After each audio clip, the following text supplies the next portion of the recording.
नमस्कार दर्शकों, कार्यक्रम कानूनी सलाह में आपका फिर स्वागत है। आज हम बात कर रहे हैं मोटर दुर्घटना एवं कर्मचारी प्रतिकर अधिनियम पर। बातचीत के लिए हमारे साथ हैं जिला न्यायाधीश भोपाल डॉक्टर धर्मेंद्र कुमार टाडा जी। सर, कार्यक्रम कानूनी सलाह में आपका बहुत बहुत स्वागत है। दर्शकों, जैसा कि हमारा आज का विषय है मोटर दुर्घटना एवं कर्मचारी प्रतिकर अधिनियम, तो हम आपको बता दें कि आज खास तौर से हम बात करेंगे जो मोटर एक्सीडेंट होते हैं, जो रोड पे दुर्घटनाएं होती हैं, उसके संबंध में क्या कानून है और क्या सहायता दिलाई जाती है, कैसे केस दायर करते हैं, क्या सावधानियां रखना चाहिए। साथ ही जो कर्मचारी प्रतिकर अधिनियम है, जो संस्थानों में लोग काम करते हैं, उनको क्या कानून ने सुरक्षा दी है, हम आज इस पर चर्चा करेंगे। कार्यक्रम शुरू करने से पहले हम आपको बता दें कि हमारा ये कार्यक्रम लाइव फोन इन कार्यक्रम है और इसके माध्यम से आप सीधे हमसे जुड़कर सवाल कर सकते हैं। हमारा टोल फ्री नंबर है 1800-233-0040। दूसरा नंबर है 0755-266-0049। टेलीफोन नंबर एक बार फिर नोट कर लें, 1800-233-0040, 0755-266-0049। आप नंबर अपनी स्क्रीन पर भी देख सकते हैं। हमारे कार्यक्रम में नीचे आपको स्क्रीन पर ये नंबर भी दिखेंगे। आप अगर कोई क्वेश्चन करना चाहते हैं तो आप उस नंबर पे कर सकते हैं। आइए कार्यक्रम शुरू करते हैं। सर, सबसे पहले जानना चाहेंगे, जैसा कि हमारा विषय है आज का दुर्घटना प्रतिकर और मोटरयान, तो दुर्घटना प्रतिकर के संबंध में मुख्य कानून क्या है, प्रमुख कानून क्या है? दुर्घटना के प्रतिकर संबंध में उपेक्षा से यदि किसी व्यक्ति को क्षति होती है जी तो मूलभूत जो सिद्धांत है वो लॉ ऑफ टॉर्ट से गवर्न होते हैं। जी दुष्कृत्य विधि के तहत उपेक्षा के मामलों में प्रतिकर का प्रावधान था, लेकिन विशेष रूप से जो प्रावधान किए गए हैं वो मोटरयान अधिनियम के तहत और कर्मचारियों से दुर्घटना के संबंध में कर्मकार प्रतिकार अधिनियम जो है 1923 उसके तहत प्रावधान किए गए हैं। 2009 में संशोधन करके कर्मकार के स्थान पर कर्मचारी शब्द लाया गया ताकि ज़्यादा से ज़्यादा लोगों को इसमें समाहित किया जा सके। जी सर, आपने बताया कि जो कानून है दुर्घटना प्रतिकर, उसके साथ मोटरयान अधिनियम में भी प्रावधान किए गए हैं, तो हम जानना चाहेंगे कि मोटरयान अधिनियम क्या है, उसमें क्या प्रावधान किए गए हैं? मोटरयान अधिनियम 1988 जी एक समग्र संहिता है वाहनों के उपयोग के लिए रेगुलेट करने के लिए। जी वाहन चालक के लिए अनुज्ञप्ति लाइसेंस कैसे प्रदान किया जाएगा, लाइसेंस के लिए क्या प्रावधान होंगे, परमिट कैसे मिलेगा, उसके उपरांत फिटनेस कैसी होगी, बीमा अनिवार्य होगा या नहीं होगा, और वाहनों के उपयोग से संबंध होने वाले अपराध जो होते हैं उनके संहिता बनाई गई। साथ साथ इसमें जो प्रतिकर अधिग्रहण की व्यवस्था की गई है कि वाहन चालकों से उत्पन्न होने वाले जो क्षति होती है, दुर्घटनाएं होती हैं, उन मामलों में प्रतिकर कैसे प्रदान किया जाए, वो प्रावधान इसके तहत समावेश किए गए हैं। सर, आपने बताया कि इसमें काफ़ी सारे प्रावधान किए गए हैं। सन 1999 में इस अधिनियम में कुछ संशोधन किए गए हैं, तो उसमें जो आम आदमी के लोकोपयोगी संशोधन क्या है जिससे आम इंसान को लाभ मिल सकता है?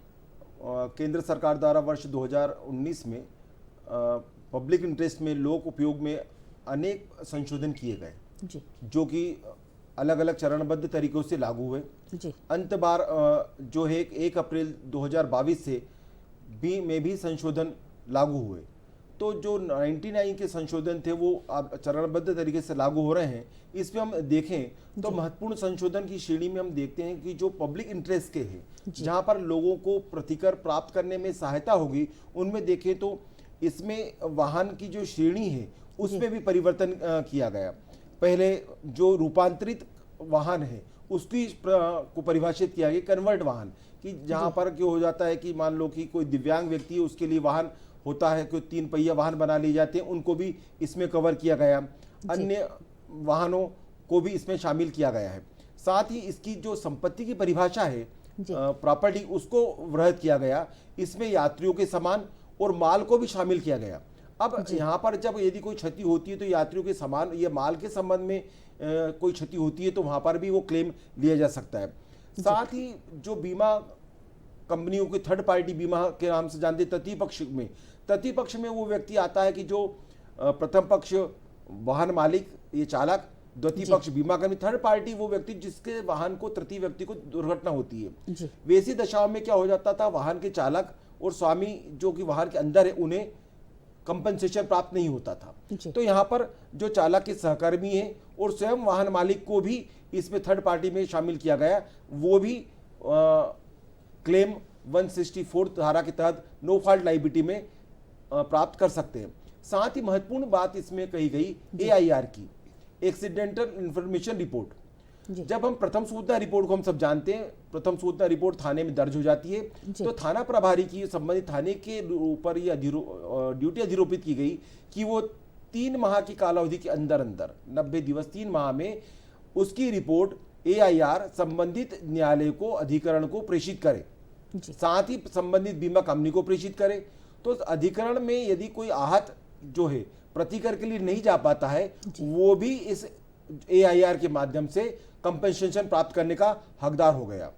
साथ ही महत्वपूर्ण संशोधन ये किए गए कि बिना नो फाइल लाइबिलिटी, अर्थात उपेक्षा या अकृत्य का सिद्धांत ये है कि यदि किसी की उपेक्षा हुई तो प्रतिकर प्राप्त होगा, लेकिन जहां पर कोई वाहन में सवार है और उसकी कोई सामने वाले वाहन चालक की कोई उपेक्षा नहीं है, कोई दोष कृत्य कार्य नहीं किया है, तो भी वाहन में सवार व्यक्तियों के लिए एक फंड स्थापित करके उन्हें प्रतिकर दिए जाने का प्रावधान किया गया।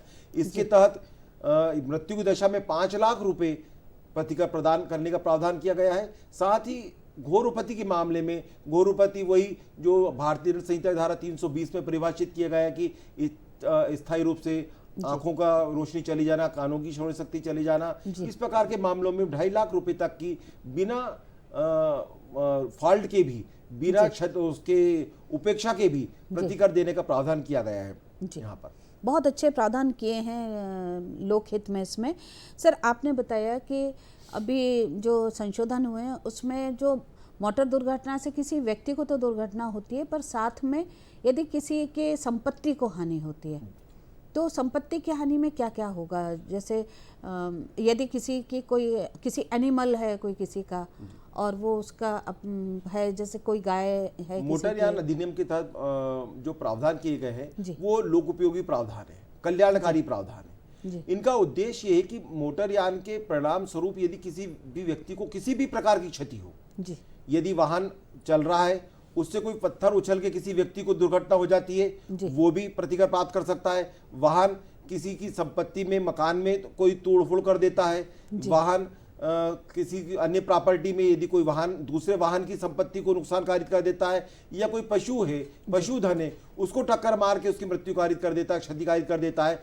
इस प्रकार समस्त प्रकृति के मामले जो कि वाहन के चलाने के परिणाम स्वरूप उत्पन्न होते हैं, नुकसानी होती है, उनमें प्रतिकर प्राप्त किया जा सकता है। यहाँ पर हम देखना होगा कि नए संशोधन में यह महत्वपूर्ण दर्शकों को मैं बताना चाहूंगा कि पहले कोई परिसीमा काल नहीं था। आपको उपपत्ति कारित हुई, आप कितने भी समय बाद न्यायालय में जा सकते थे, लेकिन अब 1 अप्रैल 2022 के उपरांत आपको 6 महीने की कालावधि के अंदर न्यायालय में इसे कंपनसेशन के लिए 166 या 164 जो धारा है उसके तहत परिवाद या आवेदन या याचिका प्रस्तुत करनी होगी। लिमिटेशन कर दिया कि 6 माह में आपको न्यायालय में या अधिकरण में आना होगा। सर आपने बताया कि अभी इसमें समय सीमा कर दी, पहले नहीं थी केस लगाने के लिए कोई भी प्रकरण दुर्घटना के बाद।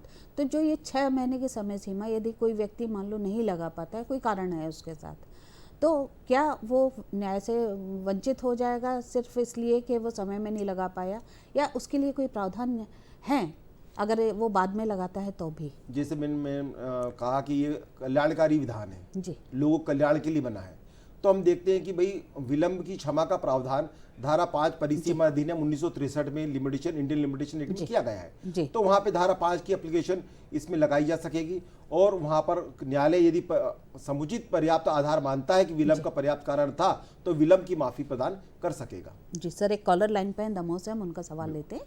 महेंद्र जी, कार्यक्रम कानूनी सलाह में आपका स्वागत है, बताइए क्या पूछना चाहते हैं?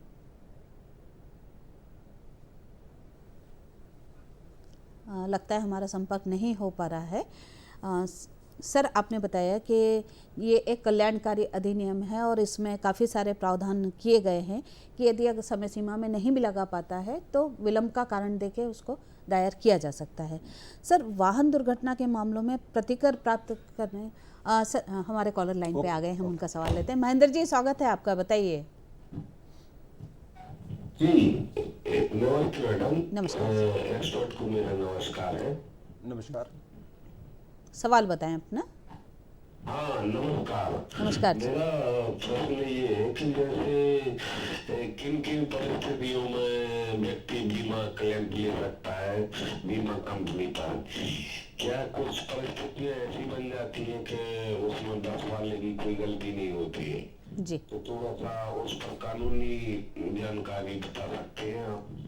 नहीं, गलती नहीं होती से तात्पर्य, महन जी आप लाइन पर हैं? गलती से मतलब, हाँ सर। मैं आपका हाँ, महेंद्र जी इनके सवाल प्रश्न में। समझ गया हूँ, आप क्या चाहते हैं। मैं इसका बड़ा विस्तार से उत्तर देना चाहूँगा ताकि अन्य दर्शक भी आपके प्रश्न से लाभान्वित हो सके। महत्वपूर्ण प्रश्न ये उत्पन्न होता है कि किन मामलों में प्रतिकर प्राप्त किया जा सकता है।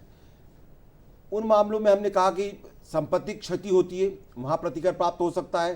साथ ही शारीरिक क्षति के मामलों में प्रतिकर प्राप्त हो सकता है, हम इसे विस्तार से भी देखेंगे।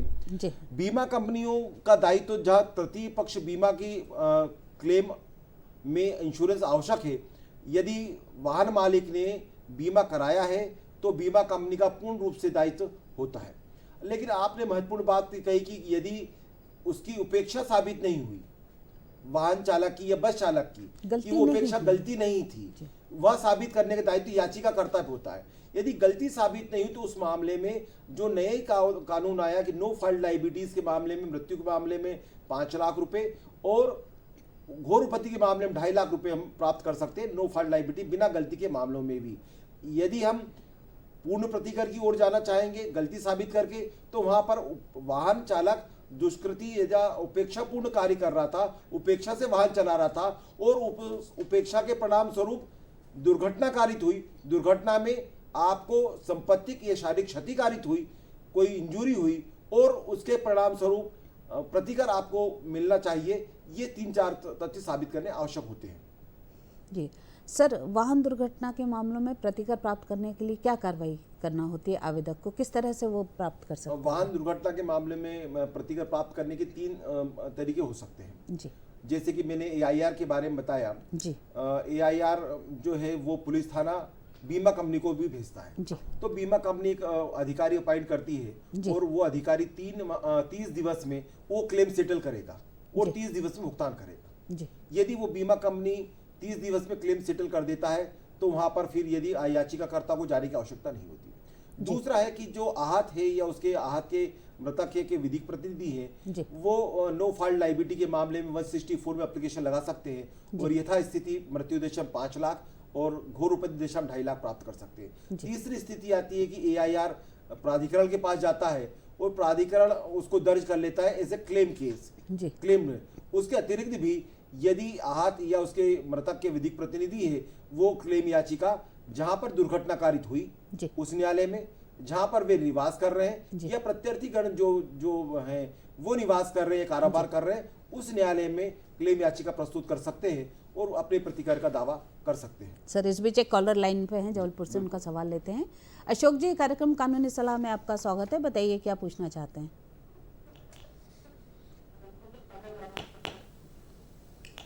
अशोक जी, आप सुन पा रहे हैं हमें? आज जिस व्यक्ति से बात कर रहे हैं उसने आपकी कॉल को होल्ड पर रखा है, कृपया लाइन पर बने।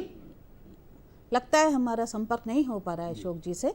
सर, जहां हम बात कर रहे थे मोटरयान अधिनियम की, तो आश्रित व्यक्तियों को, जब कोई भी व्यक्ति है कोई केस लगाता है किसी दुर्घटना के मामले में, या वो व्यक्ति लगाए या उसके आश्रित लगाए, तो उनको क्या क्या सावधानी विशेष रूप से रखना चाहिए जिससे कि उनको क्लेम मिल सके? अच्छा प्रश्न है जी, क्योंकि हम देखते हैं कि भाई क्लेम याचिका लगाई गई और वो सक्सेस नहीं हो पाई जी, न्यायालय से खारिज कर दी गई। वहां पे हमें बड़ा दुख होता है कि किन कमियों के कारण उसकी क्लेम याचिका खारिज हो गई, जबकि वास्तव में उसे उपहति कारित हुई थी जी, दुर्घटना में उसे उपहति कारित हुई थी, ये प्रमाणित होता है, लेकिन क्लेम याचिका खारिज हो जाती है जी। ये इसमें सबसे महत्वपूर्ण जो तथ्य देखे जाने हैं जी, वो है कि हमने कोई दुर्घटना होती है तो दुर्घटना को एक अपराध बनाया है जी। अब अपराध बनाया है तो यद्यपि क्लेम के निर्धारण के लिए या क्लेम अवार्ड करने के लिए किसी प्रथम सूचना रिपोर्ट की आवश्यकता नहीं होती, किंतु एक बल प्राप्त होता है अपने प्लीडिंग्स को, अभिवचनों को। अतः याचिकाकर्ता आहत को या मृतक के घर वालों को सर्वप्रथम ये करना चाहिए कि वो संबंधित थाने में प्रथम सूचना रिपोर्ट दर्ज कराए। अब तो और ज्यादा महत्वपूर्ण हो गया है कि वो AIR वहां से जानी है, तो ऐसी दशा में सर्वप्रथम जल्दी से जल्दी शीघ्र FIR दर्ज कराए।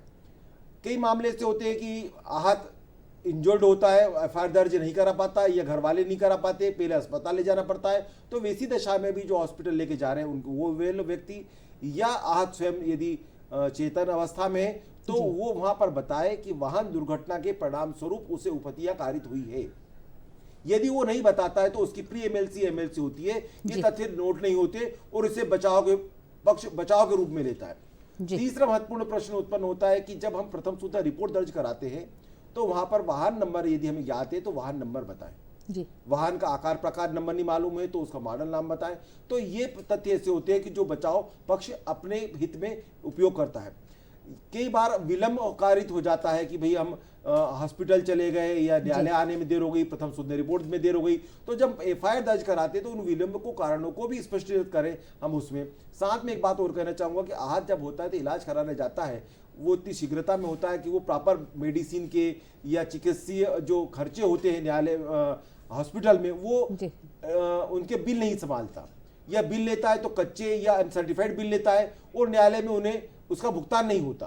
तो मैं दर्शकों को बताना चाहूंगा कि आप जितना भी व्यय करें चिकित्सीय या दवाइयों पर, उनके पूरे प्रॉपर बिल लें ताकि चिकित्सीय व्यय के रूप में आप अधिकरण से इनका कंपनसेशन साथ साथ भुगतान प्राप्त कर सकें। जी, इस बीच एक कॉलर हमारे लाइन पे हैं बरसरिया से। प्रेम नारायण जी, कार्यक्रम कानूनी सलाह में आपका स्वागत है, बताइए क्या पूछना चाहते हैं। हेलो। हाँ जी बताइए, सुन रहे हैं आपको। हेलो। हाँ प्रेम नारायण जी, अपना सवाल बताएं, हम सुन रहे हैं। न्यायाधीश महोदय, मेरा नमस्कार, धीरज बोल रहा हूँ मैडम। जी जी बिल्कुल। नमस्ते। नमस्ते। तो मैं ये पूछना चाह रहा था कि यदि कोई गाड़ी के पहिए से पत्थर उचक के लगता है जी, तो वहाँ पे कोई गवाह मौजूद नहीं है, फिर उस पर क्लेम केस वगैरह कैसे होगा? फिर जैसे कोई गवाह नहीं है वहाँ पे, वो ट्रक से पहिए से पत्थर उचका और गाड़ी भग जाती है तो उस पर अपन क्या एक्शन लेंगे, उस पर वो कैसे क्या करेंगे? अब ये सबसे जी, मैं आपका प्रश्न क्या बड़े बड़े पत्थर उचक के लग जाते हैं घर के साइड से, तो जी मैं आपका प्रश्न समझ प्रेम गया। नारायण जी सर, प्रेम नारायण जी के जवाब हम अभी एक ब्रेक के बाद देंगे। जी। प्रेम नारायण जी, आपके सवाल का जवाब हम एक ब्रेक के बाद देंगे। अभी लेते हैं एक छोटा सा ब्रेक।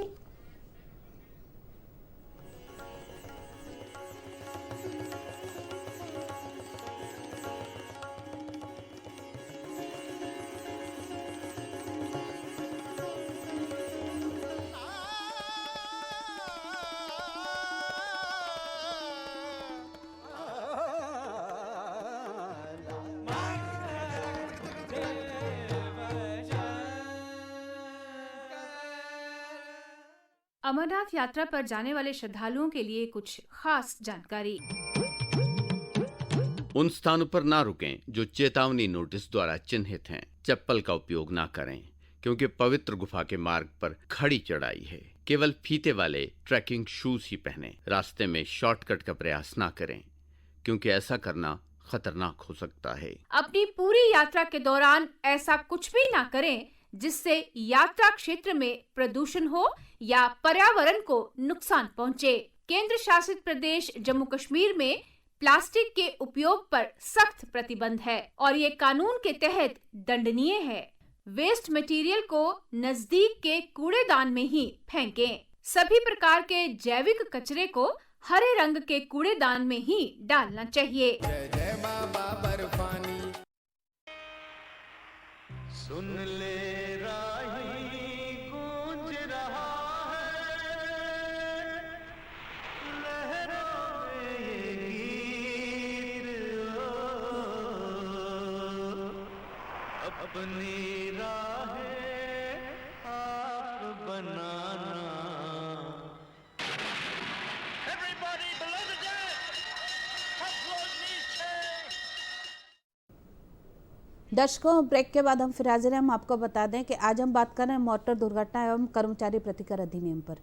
आइए चर्चा जारी रखते हैं। सर, ब्रेक पे जाने से पहले हम प्रेम नारायण जी के सवाल का जवाब दे रहे थे। जी, दर्शक ये जानना चाह रहे थे कि उन मामलों में जहां पर कि वाहन चालक की पहचान स्थापित नहीं हो पाती कि भाई वाहन निकला और उसने कोई दुर्घटना कारित कर दी, वैसी दिशा में क्या होगा। हाँ, वैसी पत्थर उचट के पत्थर उतर के लग हाँ, गया, इस तो तरह वैसी का दशा कुछ में हम उनका सवाल संबंधित था। पुलिस थाने को सूचना प्रदान करें, आगे पीछे की जो सीसीटीवी फुटेज होगी उसके आधार पर अनुसंधान करके ही हो सकता है। जब तक वाहन मालिक या जिसने ऐसा टॉर्ट किया है, दुष्कृति की है, वो चालक का जानकारी नहीं हुई, तब तक हम कोई क्लेम प्राप्त करने की स्थिति में उस दशा में प्राधिकरण से 166 तक नहीं हो पाएंगे। अतः ये है कि हम इस पे सजग रहे, तत्काल पुलिस को सूचना दे, ताकि संबंधित वाहन चालक, क्योंकि अपराध भी है इसी दशा में वाहन चालक द्वारा उपेक्षापूर्ण रूप से वाहन चलाया गया है, तो वहां पर वो अपराध भी है और पुलिस उस पर अनुसंधान कर संबंधित अपराधी को पकड़ेगी, और जब वो पकड़ेगी, गिरफ्तार होगा, तो उसके आधार पर आप अपना क्लेम याचिका प्रस्तुत कर सकते हैं। इस बीच एक और कॉलर है बाराबंकी से, हम उनका सवाल लेते हैं। नंद स्वरूप जी, कार्यक्रम कानूनी सलाह में आपका स्वागत है, बताइए क्या पूछना चाहते हैं। हाँ, नमस्कार सर। मैं जानना ये चाहता हूँ कि जी। घटना कानून है, तो इसमें जैसे जो व्यक्ति बहुत कमजोर हैं, जो गरीबी रेखा के जीवन नीचे यापन कर रहे हैं, उनको जी। किस प्रकार से लाभ मिलेगा। दूसरी चीज, जिन लोगों ने बीमा करा रखा अपने जीवन का, अगर उनके जी। साथ कोई घटना होती तो उनको किस प्रकार से लाभ मिलेगा, या जिसका कुछ नहीं, जो सामान्य व्यक्ति है उसका किस प्रकार से इसका लाभ मिलेगा। जी, सबसे महत्वपूर्ण बात तो ये विधिक सेवा प्राधिकरण है, राष्ट्रीय विधिक सेवा प्राधिकरण, राज्य विधिक सेवा प्राधिकरण और जिला विधिक सेवा प्राधिकरण। जिला विधिक सेवा प्राधिकरण में का आवेदन आप कर सकते हैं, वहां से आपको निःशुल्क कानूनी सहायता मिलेगी, आपको अधिवक्ता अपॉइंट होंगे। यदि आप उस सूची में आते हैं, गरीबी रेखा में आते हैं, तो आपको बिल्कुल आवश्यक रूप से मिलेगी। साथ ही साथ बताना चाहूँगा कि प्राधिकरण में न्याय शुल्क नहीं है, साथ साथ AIR के माध्यम से भी याचिका पहुंच जाती है, तो उस दशा में आप स्वयं भी वहां उपस्थित होकर अपना केस लड़ सकते हैं, लेकिन आपको निःशुल्क विधिक सहायता का प्रावधान किया गया है। जिला विधिक सेवा प्राधिकरण से आप निःशुल्क विधिक सहायता प्राप्त कर सकते हैं। इनका दूसरा ये सवाल जी, था कि जी। बीमा यदि है तो उससे क्या फर्क है। बीमा ये है, यदि प्रश्नगत वाहन का बीमा है जिससे दुर्घटना हुई है, तो वहां पर बीमा कंपनी का पूरा दायित्व होगा। यदि बीमा है और यदि बीमा पॉलिसी की शर्तों का उल्लंघन भी है, तो पेन रिकवर हो जाएगा, भुगतान बीमा कंपनी करेगी, बाद में वो मालिक से वसूल करेगी। तो बीमा है, उससे फायदा ये हो जाता है कि आपका यदि कोई क्लेम मिलता है, अवार्ड की राशि तत्काल ही आपको प्राप्त हो जाती है। अन्य मामलों में जब मालिक है तो उसकी सिविल लाइबिलिटी बनती है, धनी डिक्री की वसूली जैसे होती है वो ऐसे वसूल होता है, तो वहाँ पर सिविल प्रक्रिया संहिता के आदेश 21 के अनुसार वसूल होता है, तो वहाँ पर उसकी प्रॉपर्टी कुर्क होगी, उसको सिविल जेल होगी, उसमें समय लगता है। बीमा कंपनी बीमा है तो वहाँ फायदा ये होता है कि बीमा कंपनी तत्काल ही उसका भुगतान कर देती है 1 माह के अंदर अंदर। सर, आपने बताया कि बीमा कंपनी का दायित्व होता है, तो बीमा कंपनी का किन परिस्थितियों में दायित्व होता है, और यदि बीमा कंपनी कोई बचाव लेती है तो क्या बचाव है उसके पास। बीमा कंपनी का दायित्व तब उत्पन्न होता है कि जो वाहन स्वामी है और बीमा कंपनी के बीच में संविदा है जी। कि भाई आपके इस वाहन के चलने के परिणाम स्वरूप किसी को उपत्ति होती है, जी। तो हम इसका भुगतान करेंगे, जो मालिक को करना है। ये संविदाजन्य विधि है बीमा। तो वहां पर जब बीमा किया गया है, तो बीमा पॉलिसी के तहत ये होता है कि वो पॉलिसी का ब्रीच नहीं होना चाहिए, कोई मतलब भंग नहीं होना चाहिए। भंग ऐसे हो सकता है कि बीमा किस्त का जो है, बीमा का हमने समय भुगतान नहीं किया, कवर नोट ले लिया, या गलत बीमा एजेंट ने पॉलिसी गलत भेज दी, या बीमा पॉलिसी में हमने कुछ शर्तें ऐसी रख ली जो हमारे हित कर नहीं थी। तो बीमा कराते समय इन बातों को ध्यान रखना चाहिए कि भाई बीमा वास्तव में सही ढंग से हो रहा है या नहीं। दूसरी बात ये होती है कि जो बीमा पॉलिसी की शर्तें होती हैं, उसमें शर्तें होती हैं कि वाहन वही व्यक्ति चलाएगा जिसके पास वाहन का लाइसेंस है। वाहन यदि पब्लिक व्हीकल है तो वहां पर उसके लिए परमिट की आवश्यकता होती है, परमिट होना चाहिए। उसकी फिटनेस की आवश्यकता होती है, फिटनेस होना चाहिए। तो ये 3-4 चीजें, जिस परमिट में जिस रूट का परमिट है उस रूट पे होना चाहिए। तो ये बचाव होते हैं कि भाई फिटनेस नहीं था, परमिट नहीं था, उस रूट पे नहीं चल रही थी, या लाइसेंस नहीं था, ये लाइसेंस समाप्त हो गया था। इन सब तथ्यों के आधार पर बीमा कंपनी अपना बचाव रखती है। जी, बहुत बहुत धन्यवाद सर, आपने बहुत अच्छी जानकारी दी इस कानून के बारे में। दर्शकों, जैसा कि आज के कार्यक्रम में आपने देखा, जो सार चर्चा का निकल के आया वो ये है कि कानून में सभी तरह के प्रावधान है, ज़रूरत है उनके बारे में जागरूक होने की और समय पे उनका लाभ लेने की। आज हम आपसे यही विदा लेते हैं, अगले अंक में फिर आपके सामने उपस्थित होंगे। तब तक के लिए आज्ञा दीजिए, नमस्कार।